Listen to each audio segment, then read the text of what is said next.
जय शिवराय मित्रांनो. तर आज आलो म्हणजे पाला आणायला. आता बोकड घेतलेत तर आता रोज पाल्याला यायला लागेल आणि आज मथुर सोबत पाला आणायला आलतो. हे जे ठिकाण आहे हे आपलं ठिकाण फेमस आहे. आपण पाल्याला इकडेच येतो.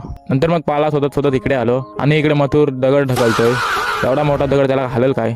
हा जाईल तिथं इज्जत घालवतं म्हणून मी याला कुठे घेऊन नाही जात. नंतर मग डायरेक्ट चढलो ते म्हणजे झाडावरती पाला तोडायला, कारण लेट झालेला खूप. मग पटापट पाला तोडायला सुरुवात केली. मला पाला तोडायला झाडावर चढवलाय आणि तो तिकडे मस्तपैकी रील्स बघतोय. काय करशीव? आणि नंतर मग दुसऱ्या झाडावरती चढलो पाला तोडायला, कारण एकच पाला नेऊन नाही चालत, 2 व्हरायटी न्यायला लागतात पाल्याच्या. पण तुम्हाला ह्या झाडाची खासियत दाखवतो.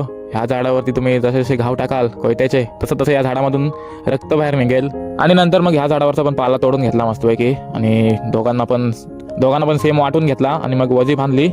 नंतर मग घरी यायला निघालो. नंतर मग जमतेम कसा मसा पाला आणला वरती आणि नंतर मग कसं तरी कुदत ढुंगणात मग जोर काढून वजा आणलं गाडीपर्यंत. आणि आमच्या इकडून रस्ता होतोय डोंगरातून शॉर्टकट डायरेक्ट पोयनाडला जायला. आणि हा आजचा मिनी ब्लॉग इथे संपवतो. Tata bye bye, love you.